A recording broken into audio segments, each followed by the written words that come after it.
Greetings, everyone. This is 12 o'clock on the East Coast, 9 o'clock Pacific. It's time once again for Lunch with Lincoln. I'm your host today, Trygve Olson, Senior Advisor to the Lincoln Project. I'm really excited. We're joined by Glenn Kirschner, a former federal prosecutor who spent over 30 years working on cases. He was an Army JAG. He was Assistant U.S. Attorney in the D.C. Area. And he is somebody who I'm sure you're familiar with if you watch NBC or MSNBC News. I'm really excited to have you on today, Glenn. This is my first time hosting. So I hope you'll bear with me if I struggle a little bit, but it's great to have you on. Well, thanks, Trygve. Great to be with you.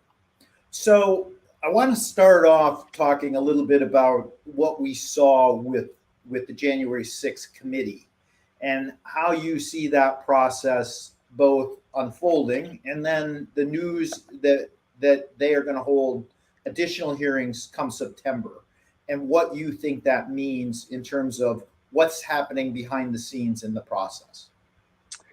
Yeah, so for what it's worth, my job as a former career prosecutor in large part was to assess evidence and try to determine whether there was enough evidence to arrest somebody, to indict somebody, and to proceed to trial. And, based on what we've seen in the public reporting alone, I think most pointedly from the J6 committee, it leaves no room for doubt that Donald Trump, and we can get to his criminal associates if you like, but Donald Trump has committed any number of offenses against the United States.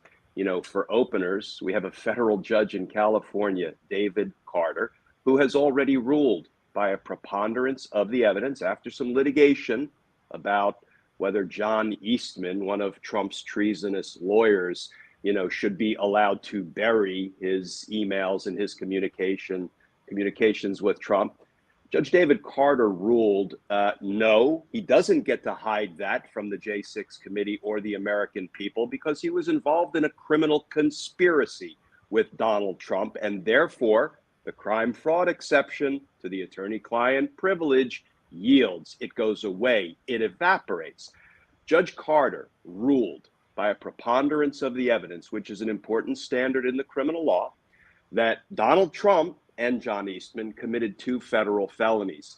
They obstructed an official proceeding, the certification of Joe Biden's win, and they were in what we call a 371 conspiracy together, a conspiracy to defraud or commit offenses against the United States. Now, everything we've seen from the J6 committee has not only bolstered and reinforced and supported and strengthened Judge Carter's ruling, but it's added additional crimes into the mix. I mean, nobody talks about a crime that maybe it seems like a lesser crime of impeding or obstructing a government official in his or her duties. It's 18 U.S.C. 111, and it's an 8-year federal felony unless you do it while armed, then it's a 20-year federal felony. Let me tell you, Trygve, a junior prosecutor could walk into court and prove that crime in his or her sleep because Donald Trump impeded, obstructed the official duties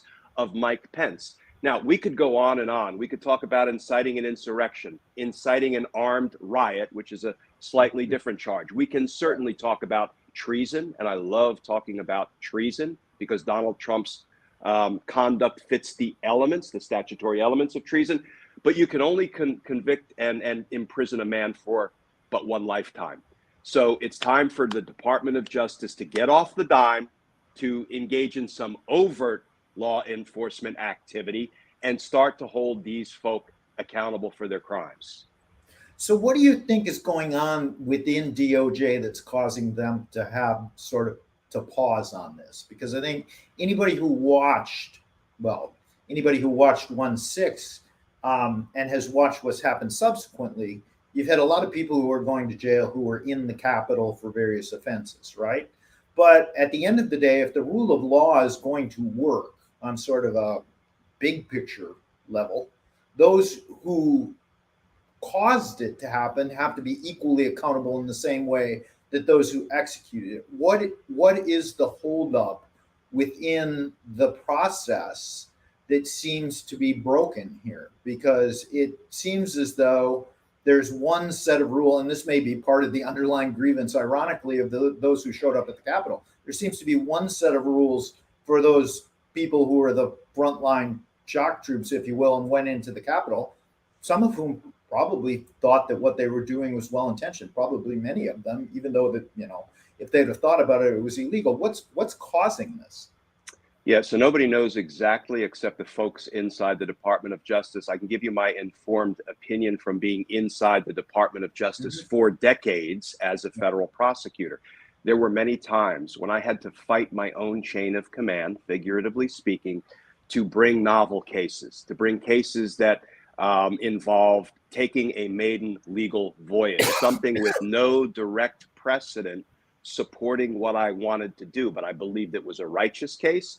I believe there was analogous precedent, cases that were similar to my case that supported the position I wanted to take in bringing a novel legal case. And I had that battle with my own supervisors over and over and over again, because the Department of Justice does not like to take maiden legal voyages. What they like to do is go into the grand jury and stay there for months and sometimes years and build a case that they believe is bulletproof. No case is bulletproof. And that will be true against the criminal case brought against Donald Trump. It will not be bulletproof. It will be stronger on the evidence than most of the cases I prosecuted in courts, military and civilian, for 30 years. That I can tell you from my experience, but it won't be bulletproof. And when a case is not bulletproof, it gives the Department of Justice real agita. They get very wound up over it. They engage in lots of legal navel gazing to see, oh my goodness, is there a chance we'll lose? We'll be embarrassed. Well, you know what? I taught my prosecutors when I was chief of homicide at the DC U.S. Attorney's Office that it's more important to try cases than to win cases, because you're trying to vindicate the rule of law and the rights of victims. That's what we need to do. We need to get our butts in court with indictments against Trump and his co-conspirators, and we need to try the case, win, lose, or draw. There's no shame in trying a case and losing. There's nothing but shame in declining to bring a case for fear of losing. But I've seen that happen. Now, I don't want to sound like I'm beating up on everybody at the Department of Justice, because there are people on the inside who were just as aggressive as I was. And I know they want to bring these charges. And you hear a little bit of chatter about discontent because some people on the inside are getting really concerned that it looks like it's time to move out and DOJ is not moving out. But let me, you touched on the Trump supporters who attacked the Capitol on January 6th. I want to touch on them for a minute, because there's an extreme injustice at play right now in our criminal justice system. Donald Trump assembled his supporters on January 6th. He whipped them up into a frenzy. He assured they were armed. Unfortunately, we now know, he said, take down the metal detectors because they're not here to hurt me, and then we'll all march to the Capitol. So they obeyed his commands. And I don't want to be unkind, but not everybody who was there that day is a critical thinker and can kind of distinguish between fact and fiction. Donald Trump peddles lies. He tries to dupe people, and some people believe it. If a president I respected said, your vote was stolen, and if you don't fight like hell, you're not going to have a country anymore, you know what I would say? I love my country. I served my country in the military for 6.5 years on active duty because I love my country. And so if you're telling me that my country is being stolen, I'm going to do everything in my power to put a stop to it so I can protect and preserve our democracy for my children and my grandchildren and everybody else's children and grandchildren. That's what Donald Trump told these people, but he lied to them. He did it all from a platform of fraud. They listened to him, they attacked the Capitol, and now they're going to prison by the hundreds. And Donald Trump is out there not only playing golf and scarfing down Big Macs, but he's holding more rallies, Trygve, where he is recruiting the next batch of insurrectionists with precisely the same lie. He is endangering the lives of his own base, his own supporters, and the Department of Justice has to put a stop to it. We have to protect the Trump supporters as much as we have to protect the people who aren't Trump supporters and everybody in between. It's time for overt law enforcement action. So, we were talking a little bit before we went on air about the fact that, I worked around the world for the USAID and State Department on projects where we were trying to help countries that were transitioning from autocracy to democracy. And then I worked in a lot of ones that were autocracies and still are, the places like Belarus and Russia versus the places like Ukraine. And one of the central things that we and Europeans and other democracies would be saying when we would come in and provide assistance programs to help them build rule of law or free press or democratic elections, right? With the rule of law, one of the first things that would be said by the folks from the American Bar Association, they have a program called CELI, was the law has to be applied equally to all, right? And that gets at other issues like corruption or malfeasance in office or all these kinds of things. But it also has to be understood that that it shouldn't be politicized. The reality is, I think one of the challenges that we've had is there's this game that we know. I always call it the game we know, which is democracy, which is about win-win. It's about our institutions, including the judicial institutions. And then there's the game we're in, because we have people who are playing a zero-sum game to take power and hold on to it. And if this is, so these are not normal circumstances. It's a whole different game than what DOJ or the media or other institutions are used to. And I think you're getting at, and I had never really thought of it in terms of judiciary.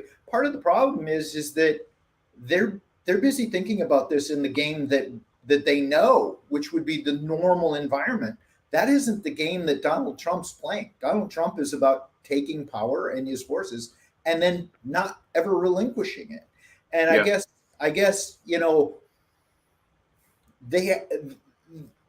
you're spot on. There's no time to be wasted because he's continuing to march forward, as you said. The other thing is, and I guess the question I would have is there legal culpability in what he's doing? You mentioned the rallies, right? So that from my work around the world, radicalization and violent radicalization comes around three things: need, network, and narrative. And if you think about 1-6, the need was the lie that he had been telling. The network was all those people who traveled there with him. And the narrative was, we're going to walk down to the Capitol.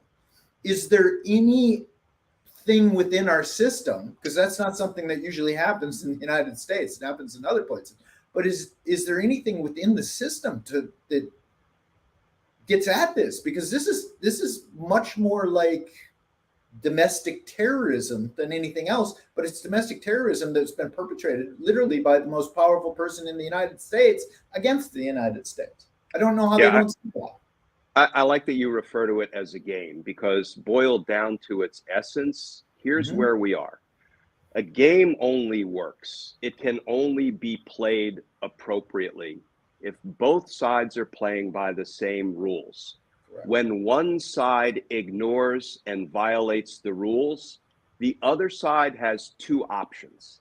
The other side can either violate the rules themselves, fight fire with fire, stoop to the level of those who are violating the rules. I don't recommend that.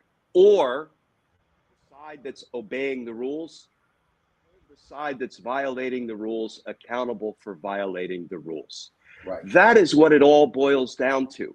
The Department of Justice, I don't want to get snarky and say until recently, the Department of Justice has always been our premier law enforcement organization. And they typically hold people accountable for violating the rules. In this case, I mean trying to criminally overturn the results of a free and fair presidential election, trying to unconstitutionally hold on to the power of the presidency over the will of the American voters. Ordinarily, the Department of Justice would hold folks who engaged in that kind of conduct, who violated the rules of the game in that way, accountable with prompt indictments and prosecutions And if the jury saw it the way the prosecutors saw it, convictions and imprisonment. The problem is we don't seem to have the urgency that this moment requires. When the house is on fire, you don't inspect the hoses for leaks and test the pH balance of the water. You pull the damn hose out and you turn it on full blast. Our democracy is on fire, not hyperbole. And I think you asked a few minutes ago, do these rallies represent more criminal conduct? They actually do. Now, first of all, I will embrace and fight for everybody's First Amendment free speech rights. But everything Donald Trump has done can fit nicely in the umbrella conspiracy to defraud the United States and commit offenses against the United States, a 371 conspiracy, including the fact that he is out at hate rallies, recruiting the next batch of insurrectionists by telling precisely the same lie that landed the last batch of Trump supporters in prison. So, yes, it constitutes additional criminal conduct. Now, for the legal purists out there, let me say, I don't think that means you will see a specification in Donald Trump's indictment that said on such and such a date, he held a rally and said X, Y, and Z. That's not what I mean. I mean, all of these things are part of his ongoing criminal conspiracy to defraud the American people, the United States, including what he is presently saying at his hate rallies about the big lie, how they should believe it, and how they should act, make their life decisions based on the big lie he continues to tell. Those are overt acts in his ongoing conspiracy, and it is criminal evidence in his ongoing conspiracy. And at some point, the Department of Justice has to step up and take overt law enforcement action, not just covert, quietly behind closed doors, secretly in the grand jury. Overt, because without overt law enforcement action, Team Trump will continue to crime, will continue to tamper with witnesses, will continue to destroy evidence, will continue to defy congressional subpoenas. I'm sorry, I sat through the entire Steve Bannon trial, so you don't have to. And it was painful, but it was also fun because it's always going home for me when I'm back in my old stomping grounds where I tried RICO cases. But has he been deterred? Have others been deterred by this misdemeanor conviction? Well, he was right back on the courthouse steps, running his mouth, bloviating, lying some more, right? Now, when he had his opportunity to testify and rock the mic and give him what for and go medieval, he sat there like a medieval bump on a log with his mouth shut. And that's the way you shut up Steve Bannon. You say, you want to talk? You're going to do it under oath and you're going to have to tell the truth. Whoop. Oh, I ain't talking. Quiet as a church mouse. Anyway, well, I'm running on. Because they're all about, they are totally different people when the camera is rolling. You put them under oath, you get them behind the scenes at a dinner party, they're completely different because it's all about perpetuating out to these masses. I thought the interesting one was when Peter Navarro was arrested, he had to go out of his way to say they put him in shackles and the same cell as John Hinckley. Right? Like, whoa, there is some deep underlying psychological thing that they're trying to push. And I know what those are. I mean, they're playing to the already existing, the people who have reached the psychological stages of extremism, which are overconfidence in their opinions. And ultimately what they're trying to build is intolerance. What I think with Trump, what's so dangerous is with the rallies, he's out at the next level, which is radicalization.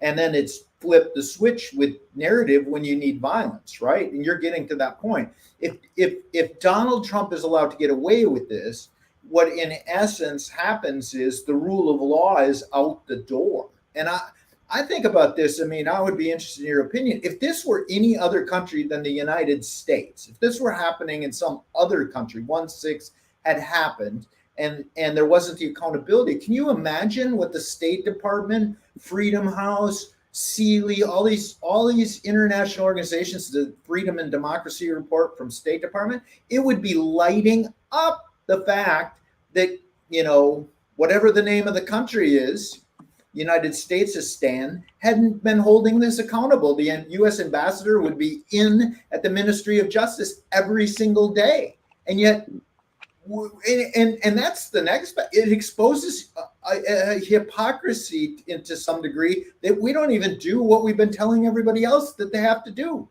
Oh, you're exactly right. We would be wagging our diplomatic finger at that other country if they were trying to pull the crap that Trump and company have pulled here. And it would go from diplomatic finger wagging on the one end of the spectrum to, who knows, maybe sending troops if there was enough money in it for the military industrial complex. Or sanctions, right? We would be all over them preaching the gospel from up on high, right? Our shining city on a hill. We're up on our high horse wearing our white hat. All the while, we can't control what's going on in our backyard. And let me tell you, we are the laughingstock of the world. And I say that, it pains me to say that, because I'll fight until my last breath for our democracy and our republic. I just will. You know, we all have kids and grandkids to raise in this country, so we're all going to fight up to and including with our last breath. But we are a laughing stock. We can't preach to anybody because we don't have our own house in order. And until we have, I think I may have used this phrase before, overt law enforcement action, proving to our people and the world we're taking it seriously. We're holding people accountable. Look, we know crimes have been committed. So the Department of Justice won't be disclosing investigative details, that we don't know about. What we need to know is that the Department of Justice is hard at work trying to protect we the people and trying to protect our democracy. And there's no overt sign of that yet. Overt is the word of the day. I think, you're spot on. Reed Galen and I, in fact, we got on going about this on the podcast, right? People always come up and say to people like me, I don't want my kids to grow up in an America without democracy. And I always look at them and say, yeah, neither do I. But what I really don't want is for my kids to grow up in a world without American democracy. And that instability, and this is driven by, and your point is so spot on, it's driven by decisions and fear of people in DOJ and other places, is driving a broader instability because, whether it's the Chinese or Putin or others, they're looking at this and they're saying, look at these people are hypocrites and they can't get their own house in order. How are they going to stand up in other places? And I think President Biden doesn't get nearly enough credit for having put together the coalition that he had. But I just got done speaking earlier last week to a group of pretty senior Europeans. And the question they were all asking me is, Trump going to be back? Is he going to be held accountable? They saw 1-6 and it scared the bejesus out of them because they understand and in some cases have been through what's going on. And we're either a country with a rule of law or we're not. And ultimately the rule of law, like as Kinzinger said, like any other democratic institution, is dependent on the individuals within and the choices that they make. And if these guys are cowering in fear, oh my God, well, if we prosecute Trump, what precedent does this send? Or we have to have a locked, iron tight case. They're leading us, to exactly where Trump and those people want us to go. Yeah. We don't become a banana republic by prosecuting criminal politicians. We become a banana republic by declining to prosecute criminal politicians. It's time. And what kind of a message does it send if you prosecute a former president who committed crimes against the United States? Well, it sets the precedent that the next president better not do it. That's the precedent. Here's the thing. It's time for a prosecutor to plant her feet firmly in the well of the court in front of 12 citizens sitting in the jury box as the conscience of the community and stand firm, as Lincoln would say, and present the evidence to a jury. Donald Trump will be convicted. Running away, hands down, he will be convicted based on the evidence. And we don't know the half of the evidence. We only know what's been publicly reported. He will be convicted. But if he's not, if it's a hung jury, then we strap up and we retry him. Right. If it's an acquittal, we are able to face the American people and say, we did what had to be done and we'll do it again. Do you think a future president will want to spend 5 years defending himself or herself in court because they too are prosecuted for their crimes, win, lose, or draw? This is what the rule of law is all about. And without it, we're done. We're done. So I have one other question that I want to ask you, because it's been something that I've been wondering about, and you'll have maybe you won't have an answer, but you'll have insights. We prosecute people in the U.S. for straw donations and various other political things pretty rapidly, right? But what I cannot for the life of me understand is how can the people who made those phone calls to Raffensperger not already be in a federal court? Like, they're literally, if you listen to Donald Trump's call, even if you listen to Lindsey Graham, I would think would have some explaining to do, right? Like, yeah. How on earth, again, I think of it in the context, if that were happening somewhere else, we'd be going bananas. And yet these guys, I mean, it's on tape.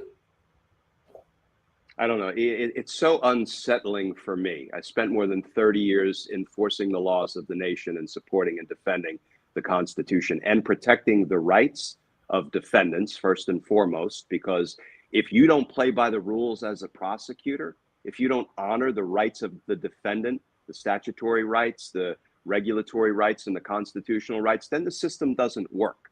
So I was always content losing a case that was a righteous case that had to be brought. And now my train is off track. What was your question? Well, my question just was about how is it possible that the people that were making a phone call to a Secretary of State. Oh, the phone calls. Yeah. Like, how is that not? Is first that of all, admissible? it's absolutely admissible. It's direct evidence of Donald Trump's crime, not circumstantial evidence. It is, words out of the mouth of the orange horse himself. Find me 11,780 votes and corruptly declare me the winner. And if you don't, Brad, you're in trouble. That's right. Insane mob talk. If you read the Brookings Institution deep dive piece analyzing the evidence of Donald Trump's Georgia state election crimes, there are more than a dozen felony and misdemeanor alike that are supported by the evidence that we know just publicly reported. The good news is Fani Willis is definitely taking her time, but she sent out lots of target letters. Target letters means, hey, sport, listen up, you're about to be indicted. You want to come in and cooperate? That's your only way out. So she's making progress. She seems to be fair and brave and strong enough to actually follow through to the end and perhaps indict Donald Trump for his obvious election crime, soliciting election fraud on that phone call. But as you say, Trygve, the American people and the people around the world look at that open and shut case of election fraud and they ask, okay, here we are 18 months, 2 years later, and nothing has been done. Nobody has been charged. There's been no accountability. That makes a mockery of the American system of justice. And, we just keep hoping that we're going to see these indictments coming, and I believe we will. Really, the only remaining question is, will they be too late or will they come in time? Well, let's hope that they come in time. Speaking of time, we're out of time. I'm getting pinged from the team that we've gone over. It has been a great pleasure, Glenn, chatting with you. Where can people find you beyond MSNBC and NBC, which I know I've found you there before, but. On Twitter, I'm Glenn Kirschner 2. I hope to be promoted to Glenn Kirschner 1 someday, but looks like I'm stuck being Glenn Kirschner 2. I'm also in my YouTube channel, Justice Matters. Anybody can go on YouTube, subscribe. There's never any charge, and I put up a daily Justice Matters video analyzing the legal issue of the day, 7 days a week, generally without exception. So I would love to have folks come over to our YouTube channel. And then we're over on Patreon as well, where if you really want to support our mission, you can come over there, sign up to become a patron, and you get all sorts of behind the scene looks at how we operate here. We are an all volunteer operation. here at Justice Matters, and we appreciate all the support that the folks over on Patreon give us. We couldn't do it without them. So that's some of the places people can find me. Great. Thank you for all that you're doing. I hope people will go and find Glenn there. I also want to put in a pitch for the union. Go to www.theunion.us, I think it is. You can sign up if you haven't already.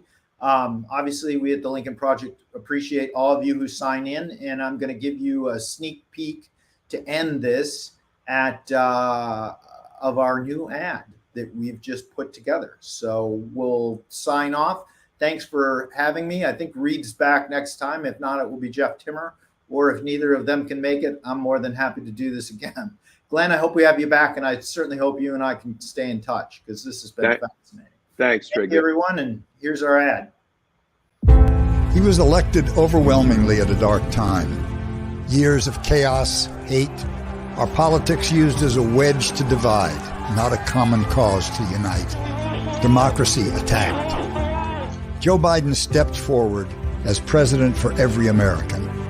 These are difficult days.